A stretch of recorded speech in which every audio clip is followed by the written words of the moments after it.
Saya nggak takut kalau Islam berpuasa. Saya nggak ada takutnya. Karena menurut saya orang Islam tuh baik.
Wah, semangat nih, kita buka dulu nih. Ini di Cecar Show.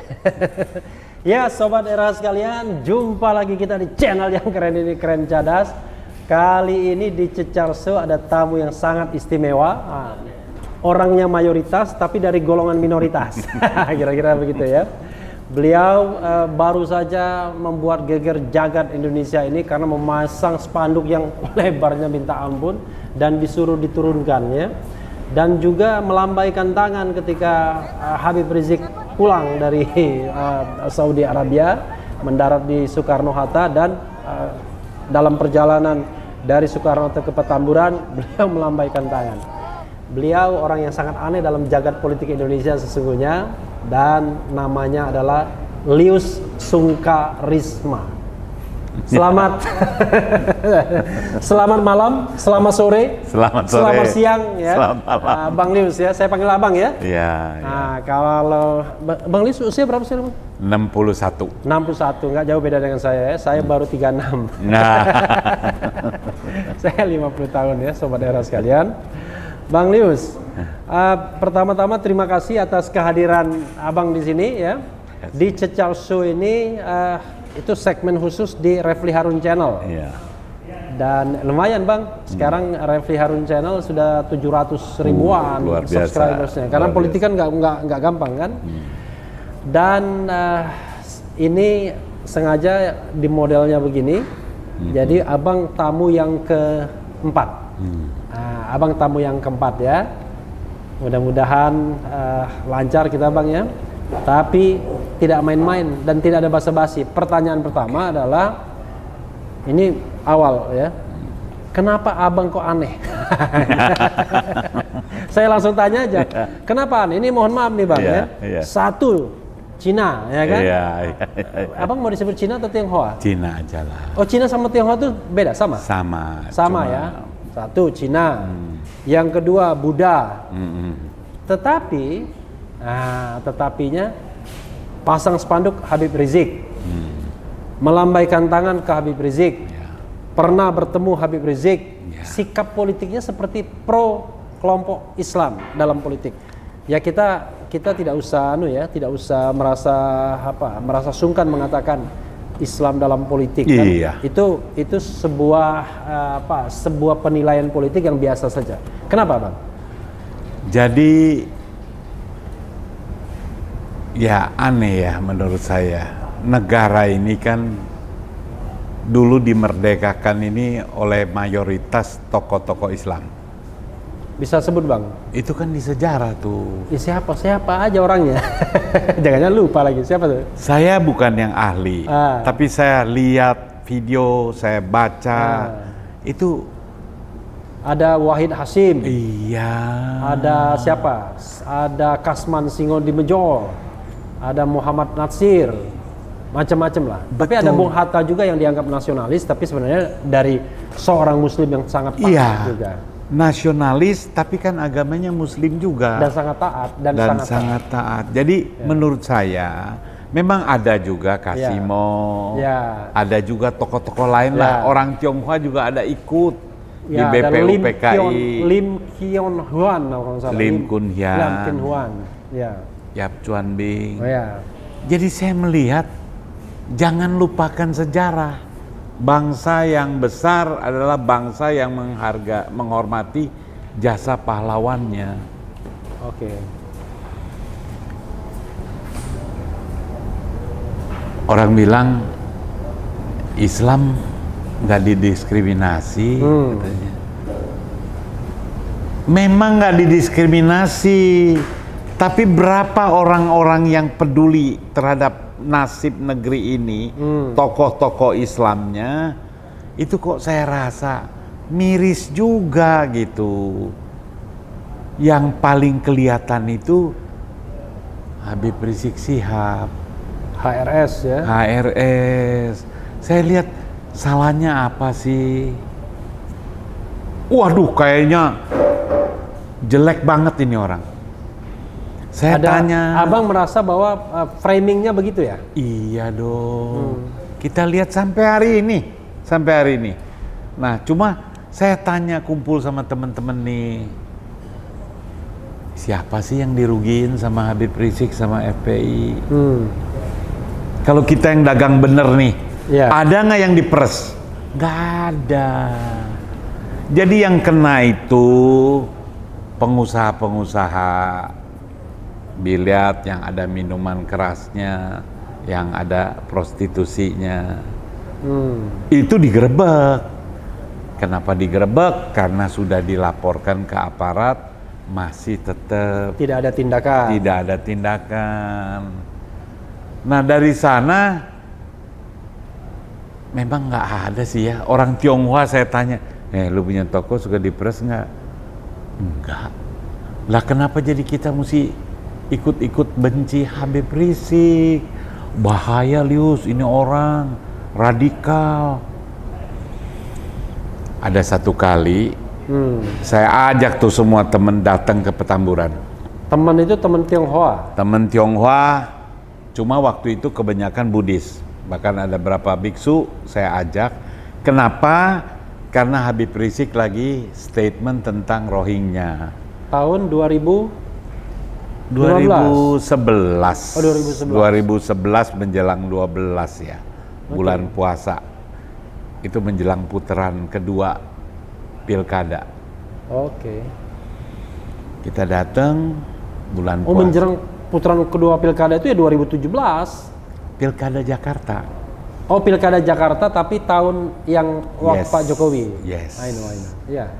Itu. Saya ingat bulan puasa karena Berarti 2012. Ya 2012 ya. 2012. Jadi itulah saat pertama saya ketemu Habib. Kaget saya. Begitu sampai Petamburan, orangnya banyak. Munarman masih sekretaris umum. Ada Ustadz. Lengkap dah. 70 orang ada kali. Karena kebenaran lagi ada acara. Yang datang berapa orang? Kita kira-kira 15 orang lah. Dialog tentang Rohingya. Beliau kasih foto-foto bahwa ada umat Buddha yang potong leher. Ada foto. Iya. Saya bilang, Habib, mohon maaf. Kalau orang Buddha, kayaknya suruh potong leher ayam aja nggak berani. Jangan leher manusia. Kalau Buddhis benar ya? Iya. Buddha ini sama Buddhis sama nggak? sama. Buddha itu agamanya, Buddhis itu orangnya. Oke. Jadi saya bilang nggak akan ada yang berani potong leher. Jadi kalau di sana ada, itu pasti orang komunis. Oke. Saya bilang.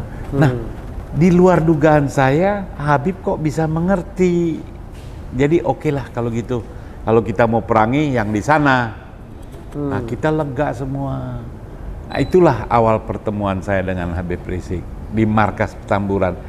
Dan dalam hati saya kok baik ya, bisa diajak bicara, bisa Beda diskusi. dengan media framingnya ya? Yes.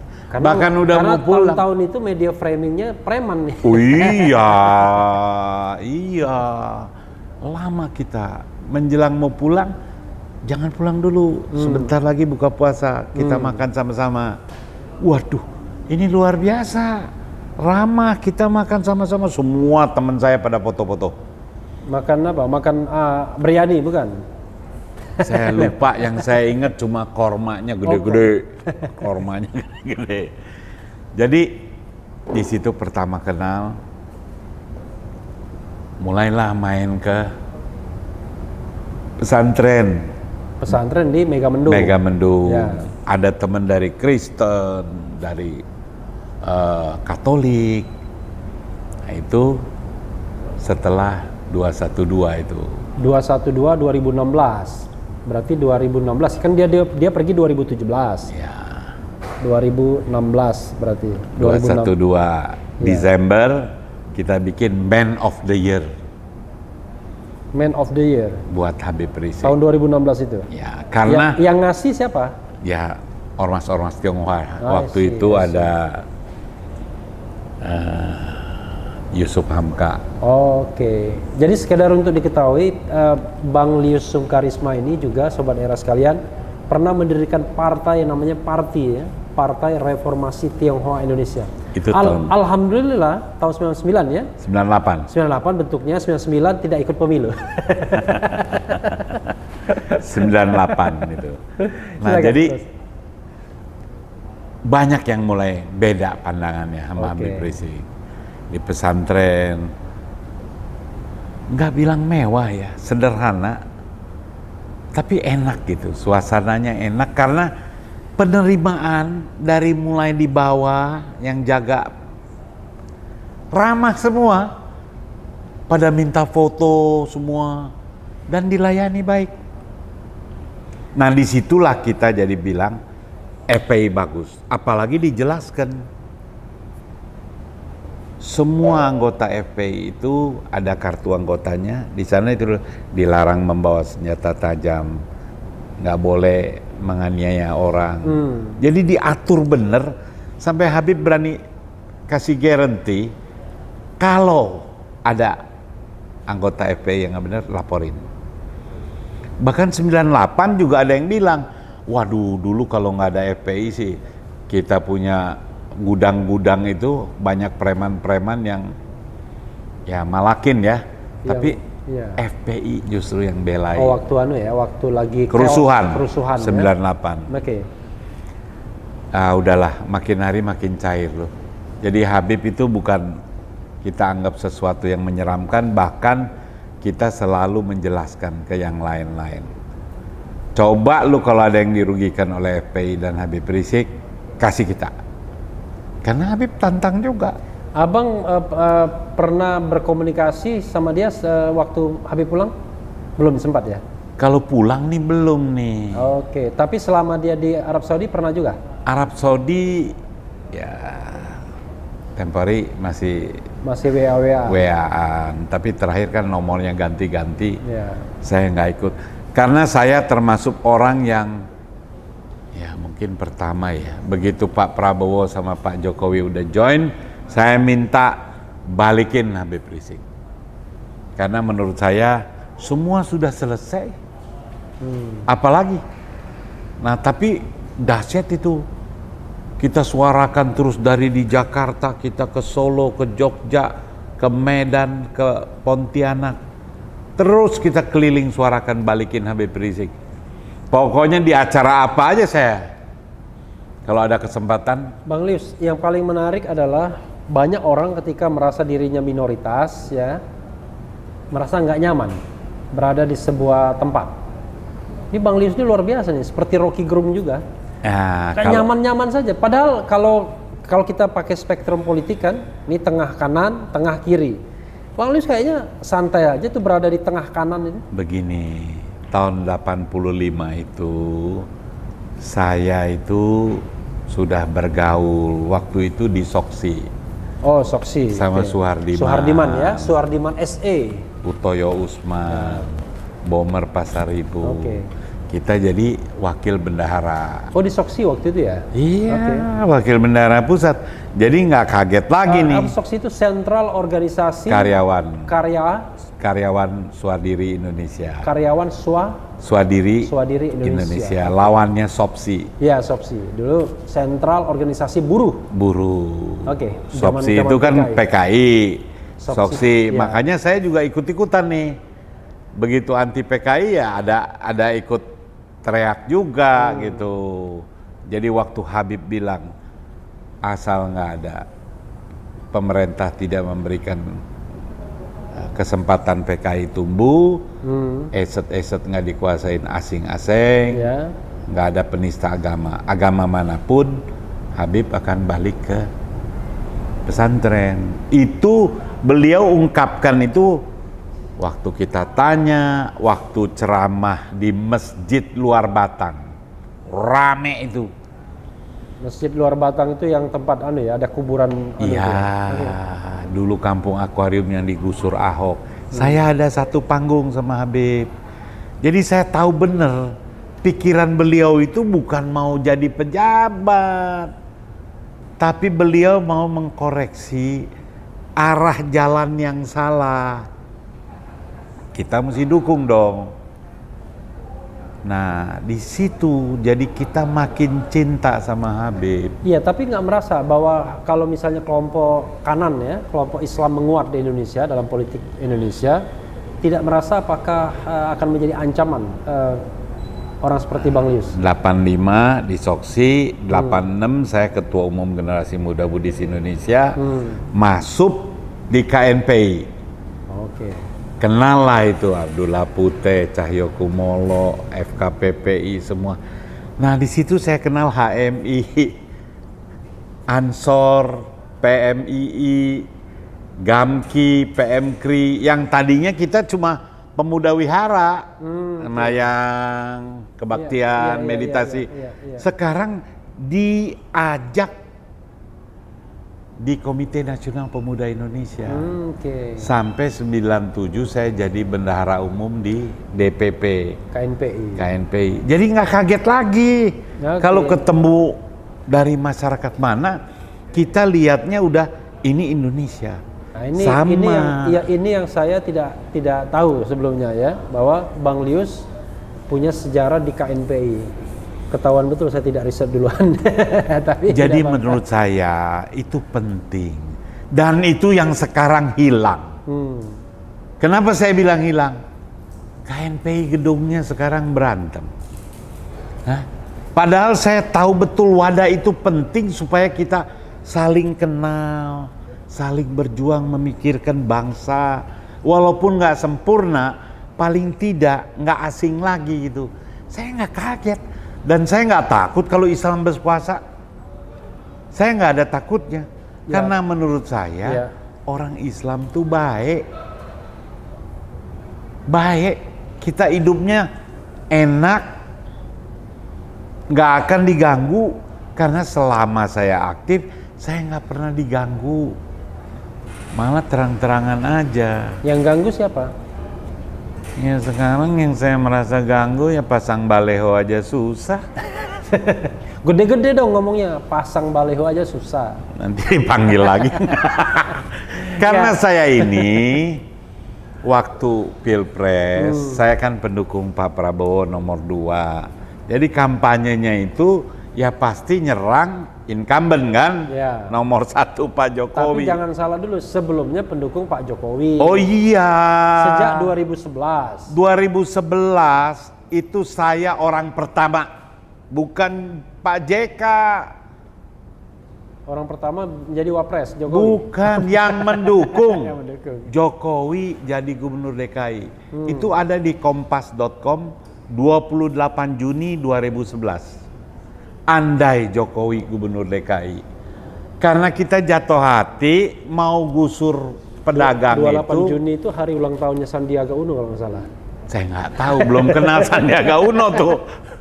Cuma saya lagi demo di Gajah Mada yang buruk memperjuangkan larangan parkir 24 jam oleh Foke.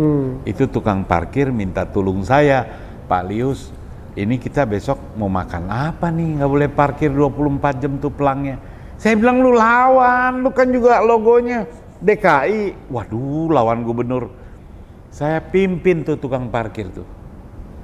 2011, lawan Foke. Nah dalam demo itu saya ada sebut andai Jokowi gubernur DKI. Sampai akhirnya saya bisa ketemu lah. Waktu itu Anda itu karena sudah melihat di Solo. Di Solo, saya lihat kok Oke banget. pejabat ini mau gusur orang itu bisa ngajak makan sampai puluhan kali. Jadi kita jatuh hati nih, andai Foke mau larang parkir itu, tukang parkir diajak ngomong, problemnya diselesaikan, itu kan nggak ada keresahan. Nah, disitulah saya jatuh hati Jokowi, jadi pendukung. Ya, saya balik lagi ke Habib Rizik tadi ya. Kenapa alasannya pasang spanduk berapa itu? 5 kali 8 meter. 5 kali 8 meter di mie ayam makar. Nanti soal makar saya akan tanya lagi. Ya. Damai Bib, damai itu indah. Damai itu indah. I love you Bib. I love you Bib, ya kan? Damai itu indah. Atau damai itu indah, I love you Bib ya. Gede, damai itu indah, di bawahnya itu I love you Bib. I love you Bib. Nah, I love you Bibnya begitu, ada gambar hati. Ada gambar hati. Iya, apa alasannya ya? Oke, tadi kan sudah menyebutkannya, tapi kan alasannya spesifik, tiba-tiba muncul dengan ide spanduk yang gede, minta ampun, dan juga viral di media massa, suruh turunkan. saya nggak tega betul gitu. 3,5 tahun mau pulang susah. Udah pulang, dijemput umatnya begitu bludak, dituduh macam-macam, mau diperiksa polisi, spanduknya diturunin tentara. Ini apa? Karena saya ngerti tentara tuh nggak untuk itu. Iya. Tapi kan orang bilang lu gila lu ya. Tentara lu lawan. Saya bukan lawan, saya ngingetkan.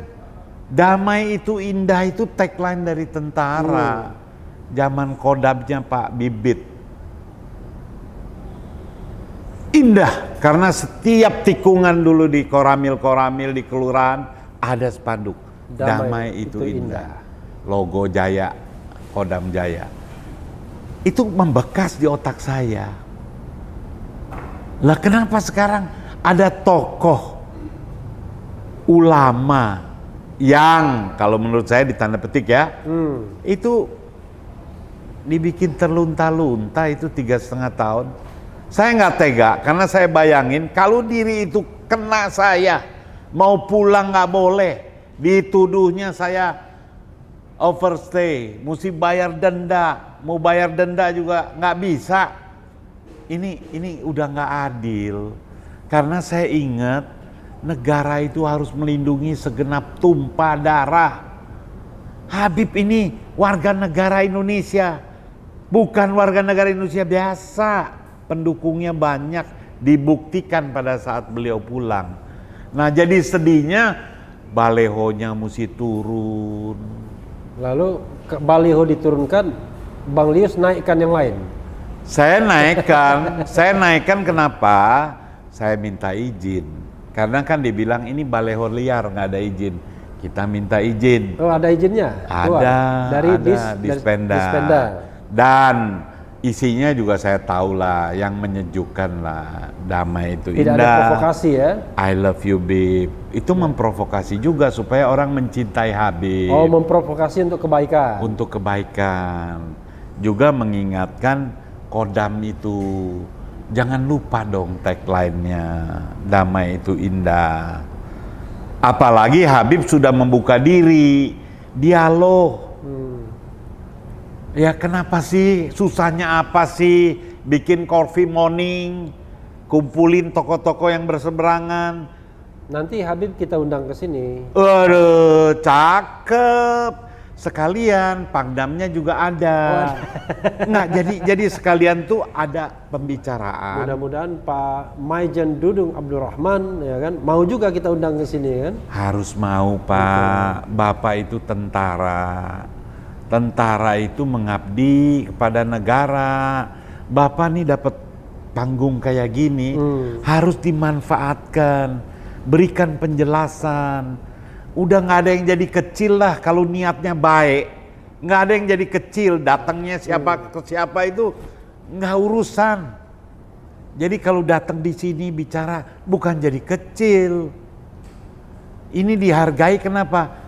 Refli Harun ini salah satu tokoh juga yang selalu. Bang, kalau mau promosikan jangan kesana ke sini. Oh, ke sini ya. Iya bener.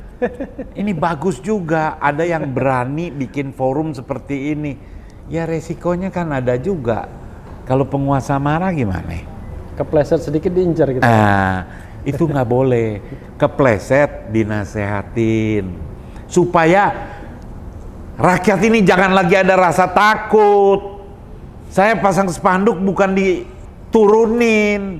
Ada yang salah yang mana dibilangin. Kalau kurang diganti. Apalagi sudah ada izinnya. Iya, itu jadi kita senang. Jangan bikin rakyat jadi takut. Anak saya takut. Pak, nggak berani buka dulu dah. Banyak polisi, banyak tentara. Ini kan saya jadi sedih. Iya, sahabat era sekalian, memang kan mengingatkan nih, Bang Lius mengingatkan bahwa tujuan bernegara itu adalah untuk melindungi segenap bangsa. Iya. Jadi mau dia Islam, mau dia Kristen, Buddha, Hindu, Konghucu, semuanya harus dapat perlindungan negara. Betul. Kira-kira begitu. Betul. Dan juga hak untuk berpolitik. sama boleh, beda juga boleh sama pemerintah. Benar. Saya banyak beda. Ya banyaklah kelompok yang masih dukung Jokowi. Saya udah ke Prabowo. Tapi kita tetap berkawan, ketemu nggak masalah. Nah yang sekarang agak kurang paham itu orang-orang yang nggak ngerti politik di sosmed itu ngocehnya sembarangan. Dia nggak ngerti, dia punya ocehan itu membikin orang luka lebih dalam. Jangan dibaca. Hah? Jangan dibaca. Nggak bisa Nggak dong. bisa. Kan kita lihat kurang ajar amat nih orang. Aduh, lu nggak ngerti nih. Jadi kira-kira yang paling terluka apa makiannya di sosmed? Kalau ke saya nggak sakit, saya udah biasa. Oh, udah biasa. Orang maki saya udah ketawa. Maksudnya maki ke tokoh-tokoh yang punya pengaruh. Termasuk Habib Rizik ya. Ya jangan, jangan. Oke, Bang Lius, berarti bagian pertama kita soal spanduk, soal menyambut tadi, jelas ya bahwa Abang punya latar belakang yang sangat pluralis, punya pengalaman juga ke Habib, ternyata persepsinya berbeda. Ya? Gitu. Dan menurut Abang, setelah Habib Rizik tidak berubah, atau lebih baik, atau bagaimana? Habib Rizik pasti akan lebih baik, karena 3,5 tahun di Mekah itu pasti punya pengalaman kebijakan yang lebih dari sebelumnya. Saya lihat beliau sudah minta dialog. Ini mesti diterima lah. Bahasanya dialog dan rekonsiliasi. Dialog dan rekonsiliasi itu luar biasa. Saya bayangin itu. Mudah-mudahan salah satu kesempatannya dialognya di sini. Coba kalau kita dialog melulu, kan sebenarnya kan nggak akan kacau negara ini. Orang marah-marahnya di dialog. Gitu. Betul. Tapi dialognya jangan dibatasi durasi. Iya. Kalau baru ngomong 1 menit 2 menit, durasi kan susah. Gitu. Di sinilah udah cocok lah. Karena apa?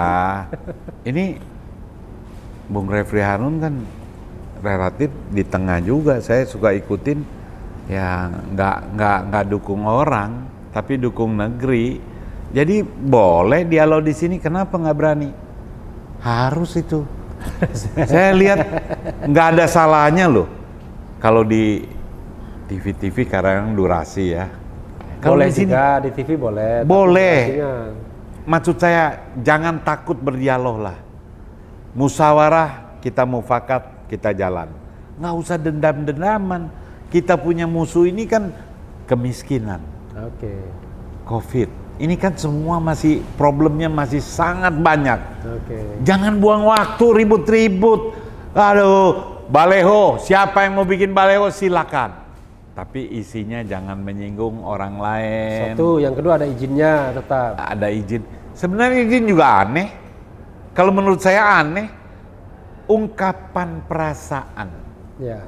Itu dijamin Undang-Undang Dasar 45. Izinnya itu kalau dia menggunakan public spare. Yes. Tapi kalau tempat pribadi yang nggak usah. Iya. Jadi public spare. Jangan dipersulit. Termasuk sekarang nih Wali Kota Bogor itu Bima Arya udah jangan dong. Orang udah dirawat di rumah sakit, dia udah bikin swab mandiri, mau di swab lagi. Janganlah menimbulkan kecurigaan macam-macam. Presiden kan udah bilang itu rahasia, nggak boleh diumumkan hasilnya. Ya udah cukup lah. Jadi, maksud saya stop. Sobat era sekalian, itu ada kekhawatiran juga ya dalam perspektif Habib Rizik, ada kekhawatiran malah bukan Habib Riziknya yang khawatir, para pendukungnya juga bilang, waduh, ini mau diapain nih? Udah 3,5 tahun dibikin nggak pulang, sekarang udah pulang, kok kayaknya dicari terus. Jangan, ciptakan suasana yang kondusif, baik, enak itu nanti, cari duit gampang, nggak ada orang marah-marah, susah, ayo kita bantu rame-rame. Aduh enak betul itu. Karena tokoh-tokohnya semua sudah kumpul. pendukung nomor 1, nomor 2, sekarang udah semua kumpul. Ditambah yang ditahan lepasin itu nangkep orang di sel itu, saya ingat itu Presiden, Habibie itu bilang penjara itu bukan buat politisi. Ya, buat kriminal. Kriminal, lepas. Kita punya sejarah. Begitu Habibie jadi, semua tahanan politik lepas. Termasuk sekarang yang menjadi politisi dari the ruling party kan, begitu kan? Lepaslah semua. Lepas semua. Kita kongko, kecuali yang korupsi. Ya. Kalau korupsi jangan loh. Yang kriminal. Saya nggak setuju. Ya. Kriminal jangan. Tapi kalau yang beda pandangan, beda pendapat, lepas, ajak diskusi, ajak dialog. Oh keren itu. Saya ingin tanya soal makar, ya. Makar bukan mie ayam makar. Jadi sahabat sekalian, saya sekalian promosi luar biasa. Gara-gara kena tindak pidana makar, ada sekarang mie ayam makar di Gajah Mada ya, tempat Lius Sungkarisma di mana spanduk gede itu ada ya. Nah, Bang, Abang kan kena tuduhan makar. Sampai sekarang masih tersangka kan? Masih. Belum SP3. Iya, dijanjiin Ya, kemarin. Dulu kita ingat betul tuh, luar biasa Abang sampai dijemput di Gajah Mada kan? Ya. Dijemput Di di Gajah Hayamuruk. Mada, di Hayamuruk ya? Iya. Di Hayamuruk, kemudian di Borgol, lalu dibawa ke Polda. Itu alasannya kenapa? Tuduhannya kenapa? Memang makar tuduhannya, tapi kejadiannya itu apa? Dibilang kalau dari saya lihat suratnya itu, saya ada di Kertanegara berbarengan dengan hari Egy Sujana orasi. Ya. Sama-sama di Kertanegara. Kertanegara. Iya. Tuduhannya. Iya. Tanggalnya saya lupa ya. Saya bilang polisi saya nggak ada. Tanggal itu saya nggak ada di Kertanegara. Saya lagi sama Mbak Titi di Kemang. Ngapain? Nonton apa? hitung suara. Oh, hitung suara. Oke. Hitung suara. Iya. Siapa yang menang. Oke. Awalnya kan, kita udah menang. Ya. Tiba-tiba berubah. Itu kita ada di sana. Jadi saya bilang, Pak polisi ini tuduhannya salah. Tapi nggak tahu ya polisi pokoknya makar aja dah. Oke, ini dari penilaian Bang Lius ya. Tentu kan polisi penegak hukum punya alasan tersendiri. Tapi sempat mendekam di sel juga ya? Aduh, saya juga nggak kepikir tuh. Masa kita cuma dukung calon presiden yang kita unggulkan jadi presiden. Berapa hari? 20 hari ya? 40 hari? 14 hari. 14 hari ya? 14 hari ditahan. Cuma alasannya itu yang saya nggak bisa terima. Pasal yang kena itu kok makar. Makar tuh ancaman hukumannya 20 tahun sampai seumur hidup. Iya. Itu heboh semua. Orang Chinese kaget. Kok si Lius bisa makar? kena makar? Padahal bakarnya pun nggak ada makar. Tapi makar betul akhirnya. Ayam makar. Mie ayam makar. Jadi di dalam itu, waduh, betul-betul dah. Sama Egy Sujana ya, satu sel? Egy Sujana sel nomor 2. Oke. Abang? Dia nomor 3. Abang? Saya nomor 2. Sendirian selnya? Sendirian, 2x3. Cuma kita nggak bisa komunikasi karena tembok. Dan itu bukan jeruji gini loh. Pintu besi cuma segini nih. Jadi kalau saya mau ngomong, kalau dia tidur nggak kedengeran. Karena suara saya ke depan. Sirkulasi udara gimana? Ventilasinya? Itu bagus, polisinya baik. Dia kasih saya kipas angin. Saya sampai bilang, Bapak polisi baik. Saya nggak minta, saya nggak kasih duit, Bapak kasih kipas angin. Nggak, ini buat ventilasi. Waduh. Kalau orang punya penyakit bengek bisa sesak napas dong? Ya saya rasa mungkin itu didesain khusus buat nyeksa ya. Supaya orang tuh tertekan. Oke. Aduh, ampun dah itu. Jadi menurut kapok. saya Kapok. saya rasa bukan kapok. Saya malah syukuri. Tanpa itu saya nggak pernah merasakan susahnya gitu orang ditahan, dan ya bukan apa ya, kita jadi terkenal. Kalau ketemu orang, Bapak yang ditahan di Polda kan? Iya, yang di Borgol itu ya? Di Borgol dia nggak ngomong. Nggak ngomong. Cuma ya, dan tapi kesannya kan kayak kriminal begitu, Bang Lius dijemput di Borgol. Iya. Tapi ya kemarin teman-teman kita, Saganda, Anton Permana sama. Tapi itu kan memang mungkin bagian dari strategi untuk membuat kapok. Saya lihat ada itu ya unsur kalau kita lari nggak mungkin kan? Wong kita bukan orang nggak jelas. Iya. Record kita kan jelas, kita aktivis. Iya. Mengulangi perbuatan nggak mungkin. Kalau Iya, misalnya nggak mungkin orang perbuatannya lah. nggak jelas. Ya nggak mungkin ada lagi kan? Menghilangkan barang bukti apa? Kampanye nggak mungkin ada lagi. Barang bukti lu udah punya rekamannya semua. Iya. Jadi nggak masuk di akal lah menurut saya. Yang gini-gini ini sudahi, jangan pakai itu lagi. Fair play, siapa yang menang. Nah kemarin siapa yang menang kan sudah Pak Prabowo juga nerima. Tidak hanya nerima, masuk juga dia. Artinya itu sudah selesai. Nah yang atas sudah damai nih, yang bawah juga diperhatikan lah. Yang masih panas itu dirawat supaya concern. Tapi status abang kan masih tersangka, belum ada surat penghentian penyidikan. Surat perintah penghentian penyidikan. Ya SP3 kan kita dijanjiin ntar habis presiden dilantik lah. Tapi ya enggak juga, tapi kan saya nggak pernah minta-minta lah. Udahlah saya ikhlaskan aja lah. Mau dibikin apa? Ya itu udah bagian dari sejarah. Kalau nasib kita mesti masuk ya masuk, kalau enggak ya keluar juga. Orang nggak nyangka 14 hari bisa keluar. Lebih baik daripada Jumhur Hidayat Anton Permana. Udah lebih berapa hari sekarang?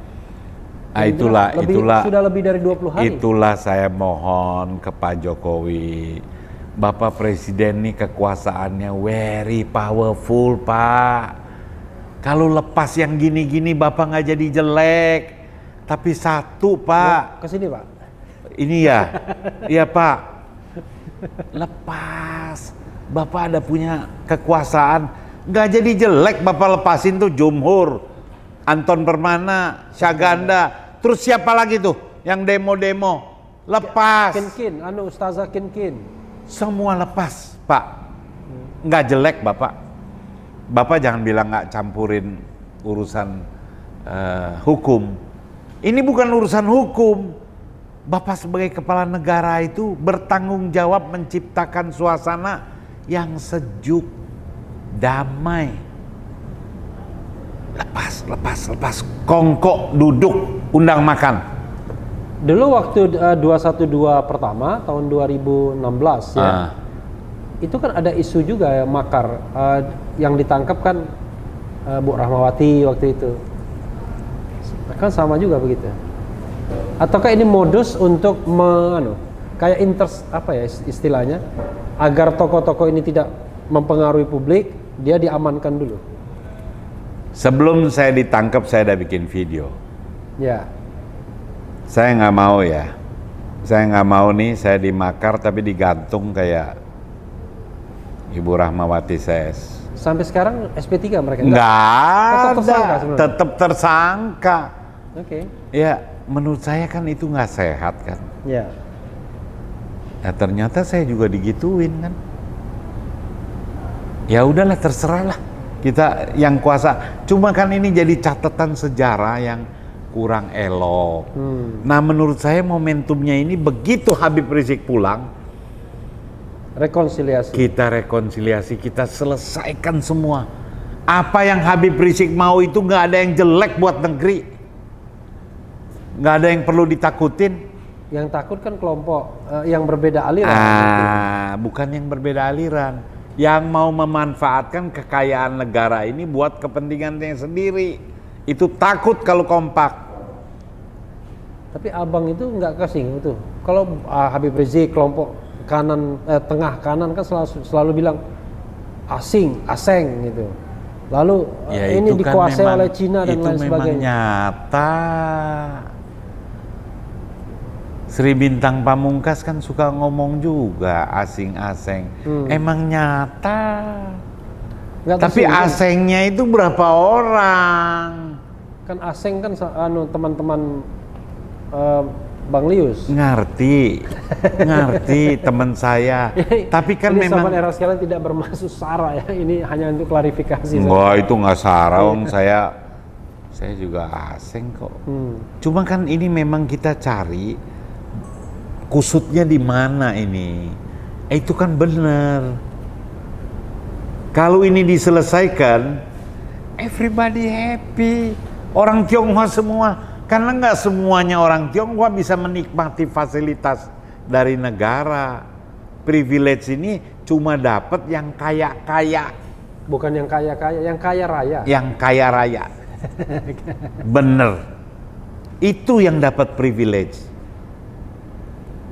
Ya, yang Jadi lari. yang Tionghoa miskin banyak juga, yang Tionghoa biasa-biasa banyak juga. Banyak. Tionghoa yang gemes lihat keadaan gini juga banyak. Cuma nggak ada yang mau kayak saya. Lu ngapain, Lius? Nah, cuma saya merasa kalau kita nggak ngomong, nggak bener juga nih kita. Jadi itu yang saya kagum sama abang. Nggak takut bang. Pertama status tersangka itu kan bisa dihidupkan setiap saat. Ngerti. Kalau Kayak kita, ada remote-nya. Abang. betul. Kita kalau ikhlasin aja, udah diikhlasin aja dah. Lu mau apain nih udah. Tapi kita tetap bersuara yang benar. Yang saya suarakan ini kan nggak jelek. Saya mau negeri ini bagus. Makanya karena nggak jelek itulah diundang di sini. Kalau jelek nggak diundang di sini. Makasih. Jadi ya, saya pesen lah, semua orang nggak usah takut bersuara, asal hati kita benar-benar bersih. Oke. Tapi kalau hati kita ini bersuara ada maunya, janganlah, jangan. Tapi kalau yakin bersih nggak ada. Nah ini nanti bagian ketiga nih saya mau tanya nih soal hati bersih dan ada maunya ya. Karena kan orang sangat aneh bang ya. Orang berani mempertaruhkan dirinya ya. Tapi untuk sesuatu yang nggak jelas, nggak punya tujuannya. Orang bilang kan no freelance, tidak ada makan siang yang gratis. Bang Lius ya. Ya. Soal mie ayam makar ini ya. Nah ini kan dari sisi manusiawinya. Saya dengar itu punya abang atau punya anak? Itu sebetulnya anak. Anak, ya? Anak saya kebenaran bisa bikin mie, Ya. bisa masak mie. Nah, kebenaran dia tunarungu Tunarungu dari lahir? dari lahir. Jadi Emang putra putri Bang Lius berapa orang? 5. Oh 5 ya? Oh, Pancasila benar kan? Ini menunjukkan bahwa beliau anak pro Pancasila. Ya. Yang ke berapa yang ini? Yang punya mie ayam ini? Yang ketiga ya. Yang ketiga ya, anak tengah ya berarti. Jadi Anak tengah tuh Arjuna. ya Arjuna kan anak tengah. ah, 5, Pandawa 5. pas saya ditangkap, waduh, itu saya rasakan betul itu susahnya kalau orang nggak punya uang. Karena saya ditangkap tanggal 20 Mei. 20 Mei ya, sehari sebelum demo besar-besaran 21-22 Mei. 21 itu masuk ratusan orang ditahan. Yang demo-demo itu ya? Waduh, dimasukin di 3 blok ratusan. Nggak gabung sama? Nggak gabung, kita gabung. cuma dengar suaranya. Oke. Suara dia, Iya. doa, saya lihat semangatnya, Iya. militansinya, wah ini kuat. Nah, itu ya kadang-kadang kalau kita ngopi, kita belinya ekstra 110, 111. Jadi kita beli juga yang buat di sana.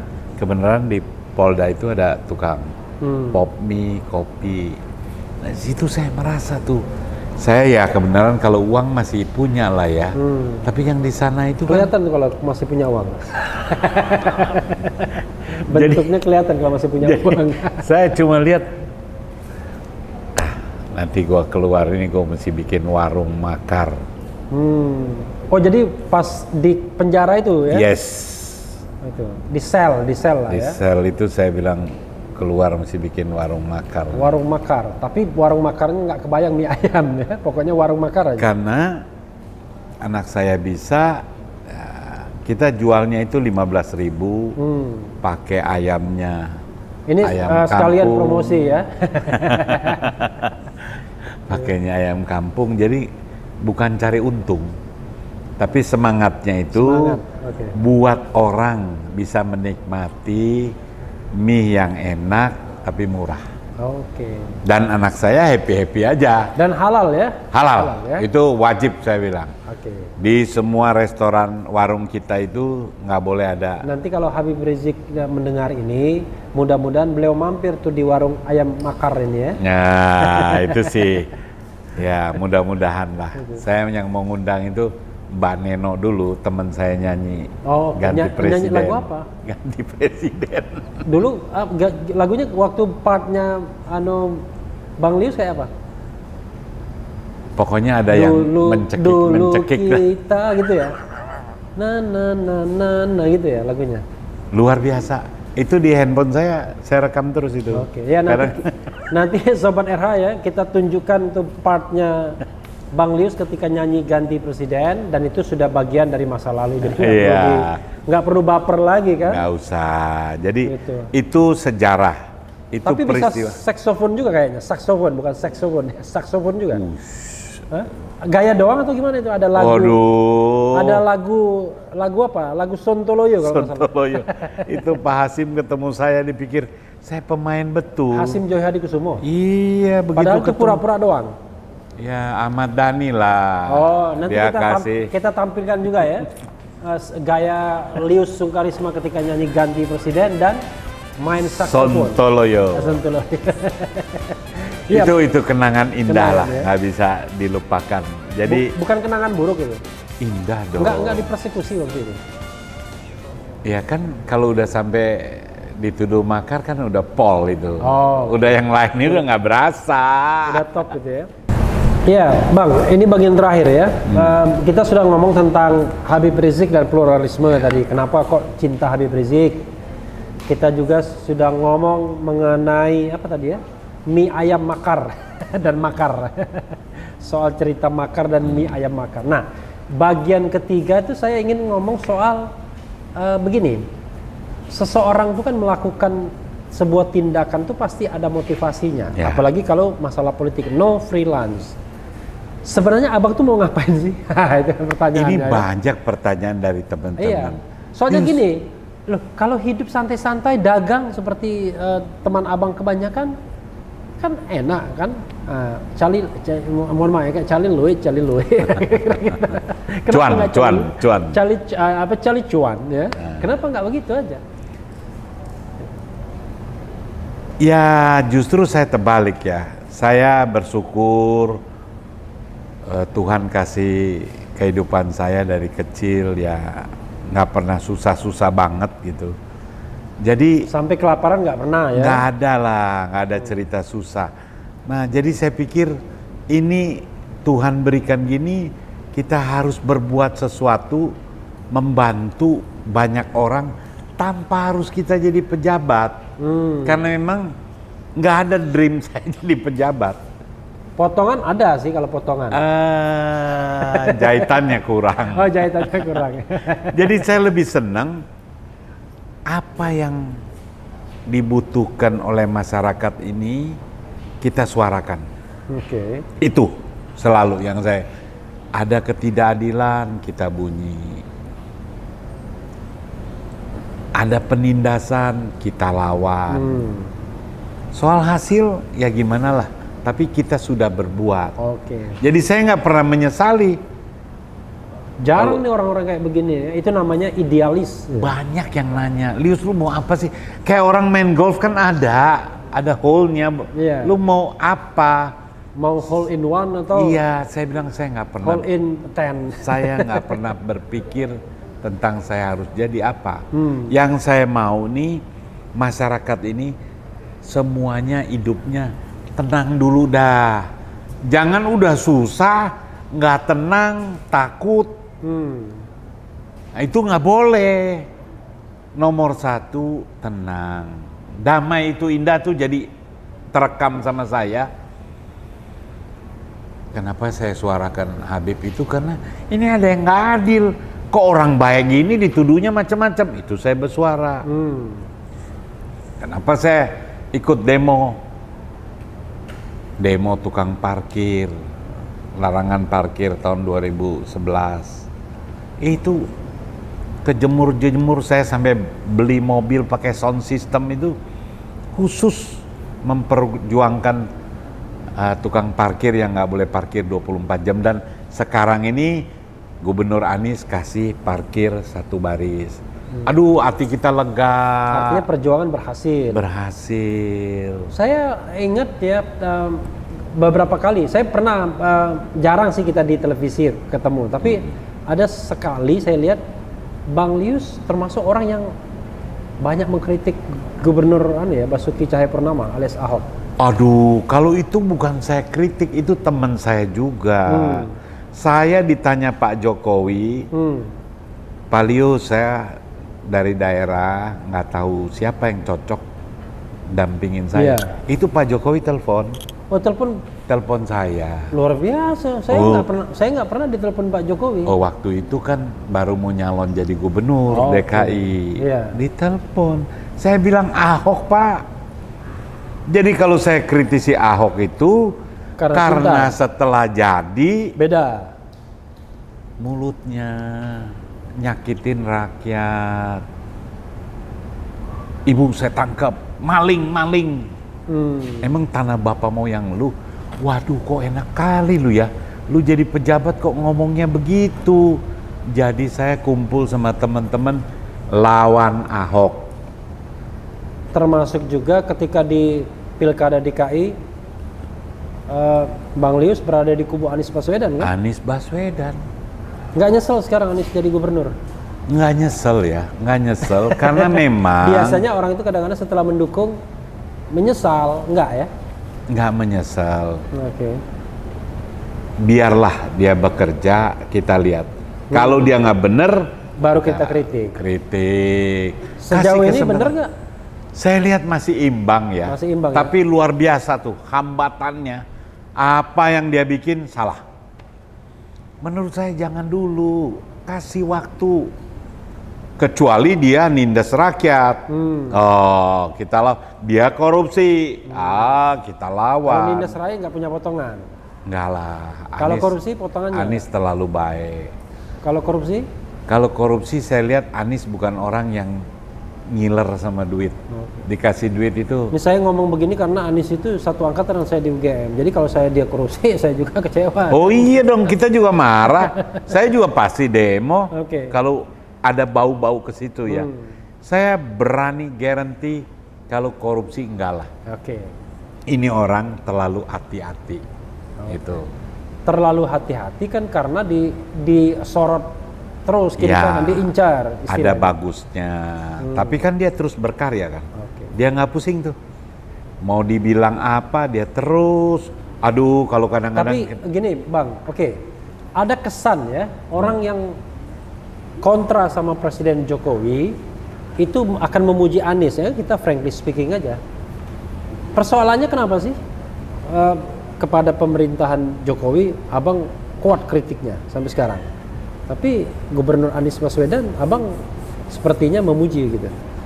Ya, karena saya sampai hari ini belum lihat kekeliruan yang fatal dari Anies. Kalau Pak Jokowi sebetulnya saya juga nggak pernah musuhan sama Pak Jokowi. Wong saya yang dukung kok dari Jakarta. Iya. Bahkan saya berani ngomong saya yang duluan bilang. Iya. Andai Gubernur DKI Jokowi Gubernur DKI. Ketika mendemo Foke. Demo Foke soal larangan parkir. Iya. Itu ada 28 Juni 2011 di kompas.com. Yang tadi yang hari kelahirannya Sandiaga Uno itu. Oh, itu hari kelahirannya. Kalau nggak salah nanti kita cek ya sama-sama. Nah, saya sama Jokowi nggak pernah saya kritik. Tapi waktu Pilpres memang saya bilang Kamsia Jokowi. Cukup 1 periode. Kamsia itu terima kasih. Terima kasih. Ya. Karena ibarat saya cukuplah. Dan menurut saya kalau ilmu tuh udah mentok. Nggak bisa lagi jangan ditambah lagi, makanya saya pindah ke Pak Prabowo. Tapi begitu Pak Prabowo bisa nerima Jokowi dan akur, sekarang saya bersuara bukan kritik dia. Harapan saya yang berkuasa sekarang jangan masih kebawa seolah-olah kita ini masih musuhan. Itu yang saya suarakan. Kita udah selesai. Jangan anggap Habib Rizik musuh, jangan anggap Lius musuh. Kita nih bersuara. Itu sikap abang ya? Iya. Nah, kalau dikaitkan dengan kepemimpinan ke depan, bagaimanapun kan ada harapan.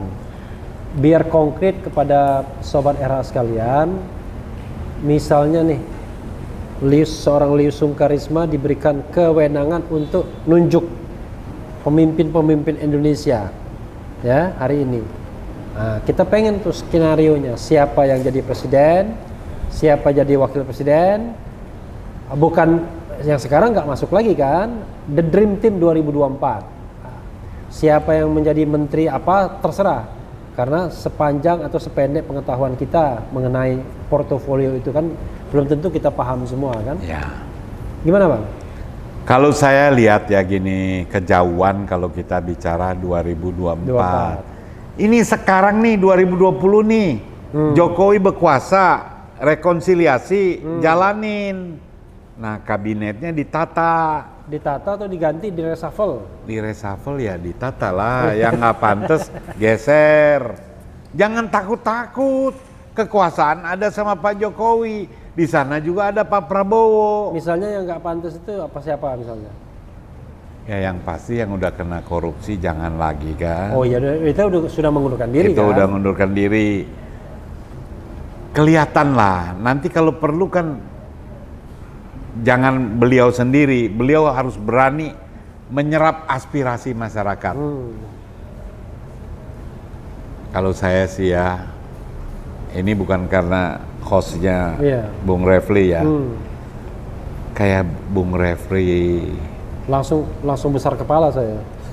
Terus Riza Ramli, Gatot Nurmantio, ini orang-orang yang harus direkrut, ditambah nih, ya yang lain-lain dicari. Ini abang tidak sedang bermimpi kan ini?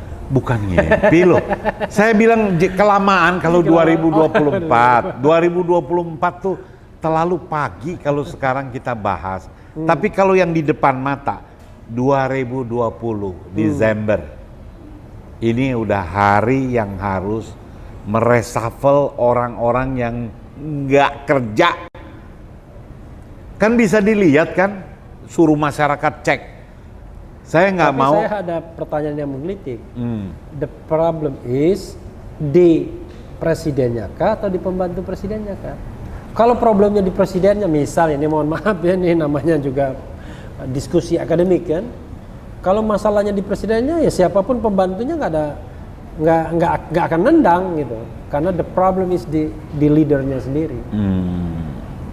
Nah, berani nggak menilai? Problemnya di leadernya atau di pembantunya? Kalau saya sampai lihat momentum ini jangan disia-siakan. Habib Rizik kembali 10 November. Hari Pahlawan. Itu Hari Pahlawan. Ya. Nah, tapi yang dihadapi Habib Rizik ini kan keterlaluan. Kalau menurut saya nggak manusiawi lah. Seseorang yang 3,5 tahun mau balik nggak bisa balik. Begitu nginjak tanah air, terus problemnya sampai hari ini, terus sampai balehonya aja nggak boleh itu. Jadi kaitannya apa tadi? Antara the leader atau the assistant? Itu boleh kita ngomong pada saat kemarin. Iya. The leader atau the assistant. Iya. Tapi kalau sekarang Ini mesti dream team. Pak Jokowi harus membangun dream team baru. Kalau dream team baru, saya berkeyakinan kalau menterinya bukan penjilat, dia berani ngomong. Ke situ dong. Kalau menterinya bukan penjilat, dia akan berani ngomong. Dia akan berani bilang, Pak, jangan gini Pak, ini bahaya. Dan itu ada banyak orang-orang, kelihatan lah, yang berani ngomong begitu. Jadi jangan takut lagi, Bapak ini penguasa. Kenapa saya bilang penguasa? Ya Pak Prabowo lawannya aja udah sama-sama. Ya. Duduk bareng, susun bareng. Penguasa itu orang yang memiliki kekuasaan. Yes, penguasa. dan punya hak mereshuffle setiap saat. Kalau ada yang berontak, nah itu baru digigit. Nih Bapak jalankan kekuasaan, Bapak susun the dream team Bapak. Ada yang ngoceh, itu baru kita gigit. Kalau ngoceh nggak apa-apa dong. Ngoceh nggak apa-apa, kan Yang banyak yang ganggu. Yang berontak. Yang digigit. ya. Kalau ngoceh digigit itu nanti otoriter kita. Nggak boleh, nggak boleh. Maksud saya yang berontak. Kan ada yang bilang, wah ini orang kaya, pasukannya banyak. Nggak ada, presiden kok. Nah jadi momentum ini jangan lepas. Kalau lepas, ya artinya ya selama 4 tahun sisa kepemimpinan Pak Jokowi ini rame terus. Nggak selesai Habib Rizik. Aduh, soal Habib Rizik ditangkap lah. Coba rame lagi. Padahal Sun Tzu sudah bilang kan, kalau tidak ditundukkan dijadikan kawan. Ini lebih hebat dari saya soal Sun Tzu. Itu umum itu. Dan itu betul. Trennya kan semua mau rekonsiliasi jadi kawan. Dan Pak Jokowi kan kenapa kita jadi gila-gila sama dia itu sederhana. Nggak gila kekayaan, mau mendengar. Iya kan? Itu dipanggil Pak, dirangkul semuanya, ajak ngopi bareng. Kumpulin nih orang-orang yang peduli terhadap kemajuan bangsa. Ajak bicara. Itu beres ini, kita negara kaya kok. Bang Lius, terakhir nih ya. Dua dari terakhir ya. Terakhir kan nanti closing statement. Ini kan Bang Lius ini pasti banyak bergaul dong di lingkungan teman-teman Tionghoa ya. Saya tidak tahu sejauh mana pergaulan itu misalnya sampai ke pengusaha tingkat atasnya ya. Kan? Aspirasi golongan Tionghoa seperti apa sih sebenarnya? Orang Tionghoa ini kan memang Tionghoa atau Cina sih? Jangan sebut Cina. Kalau buat saya boleh. Oke, Tionghoa ya. Tionghoa. Makanya dulu Abang bikin partai Tionghoa. Reformasi Tionghoa Indonesia. Kalau encek-encek ini dengar Cina, sakit hati dia. Kenapa? Karena dulu ada seminar Angkatan Darat itu kan memang merubah sebutan Tionghoa jadi Cina. Yang konotasinya adalah merendahkan.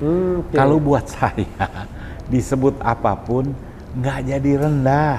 Oke, itu kayak di Malaysia atau di negara Singapura menyebut orang Indonesia Indon ya. Kira-kira gitu. Atau negro kalau di tujuan di nyebut Serikat, itu ada ya. konotasi merendahkan. Ya. Makanya kalau ditanya saya sebut Tionghoa, tapi kalau buat saya Cina juga nggak apa-apa. Orang sebut serius Cina nggak masalah. Tapi kalau untuk umum, Tionghoa itu basicnya dagang. Oke. Jadi kalau soal politik ini, dia pokoknya ikut yang berkuasa. Oke, sudah pasti begitu ya? Pasti, siapapun yang berkuasa. siapa yang berkuasa dia patuh. Ya. Yang penting dia aman, damai. Bisa dagang. Jangan ribut-ribut, nggak bisa dagang. Itu aspirasi politiknya. Nah, kalau kan banyak kan, ke nomor 1 sumbang, ke nomor 2 juga sumbang. Cuma jumlahnya lain. Banyakan ke nomor 1 atau banyakan ke nomor 2? Dia lihat mana nih yang mana yang peluang menang? peluang menang. Makanya kalau orang-orang Tionghoa itu dagang dan banyak yang hobi judi kan. Ya, karena bagian dari melatih insting katanya. Jadi dia bikin taruhan tuh. Lu pegang nomor 1 atau nomor 2. Gua fur lu. Fur 1, fur 2. Jadi menurut saya 2024 itu udahlah, orang Tionghoa pasti dia dagang, pasti dia akan pilih yang terpilih. Kira-kira bakal menang. Kalau dia ragu, dia pegang 2. Sama ini baik, sama ini baik. Itu udah stylenya begitu. Nah, itu udah watak dasar yang nggak bisa diapa-apain lagi. Nggak bisa. Kalau yang kayak saya memang jarang. Kalau saya lihat, pikir ini, tapi nggak benci sama lawan kita nggak benci. Sama Pak Jokowi ini, saya pertama ketemu itu ya 2011, sampai gubernur ketemu, jadi presiden juga ketemu, nggak ada rasa benci. Kita cuma pengen beliau jalan tuh sesuai dengan apa yang dia janjikan. Kalau belum, ya beliau juga kan akui kan, dari berapa yang dia mau jalanin, nggak jalan. Tapi sekarang mau bilang apa? Tapi oke, banyak yang belum direalisasikan ya. Tapi kan yang paling mengkhawatirkan adalah suasana kebebasan sipil. Seperti inilah ya, kayak interview podcast seperti ini, bukan tidak ada konsekuensinya kan? Salah terpleset sedikit, sel tahanan menantikan. Itulah yang menurut saya ini yang harus dirubah. Kepemimpinan Pak Jokowi yang sisa 4 tahun ini harus menciptakan rasa aman nyaman buat semua aktivis dalam rangka menyampaikan pandangan dan pikiran. Nggak usah takut, Pak. Bapak kuat, Bapak bener, pasti makin hebat. Ya kalau nggak bener, robah dong. Kan nanti dicatat dalam sejarah juga, Bapak tukang nangkepin aktivis kan juga jelek. Ingat loh, besok Bapak juga jadi rakyat biasa loh. Tidak hanya ini, tapi catatannya dunia akhirat. Nah, itu jadi maksud saya, udahlah. Momentum 2020 ini kita jadikan momentum bangkitnya kembali bangsa ini dengan merangkul semua kekuatan, semua potensi, tanpa melihat latar belakang suku, agama, dan ras. Dia mau orang apa, jangan dia bilang, wah ini musi Jawa, musi, nggak ada lah. Negeri ini dibangun bukan karena untuk suku, untuk agama tertentu. Siapa aja yang bagus, tarik. Oke. Nah, saya rekomendasi itu. Oke. Ini, itu yang lain juga ada. Boleh, nggak apa-apa. Terbuka aja, dibuka. Jangan, aduh, tahu-tahu muncul. Ini belum pernah lihat nih. Ini siapa nih?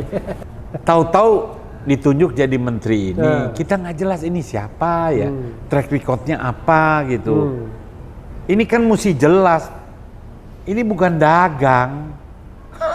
Ini urus negara. Mesti yang paham. Ngurus 250 juta rakyat ya. Yes. Mesti paham. Kebatinan kenapa negeri ini berdiri. Itu.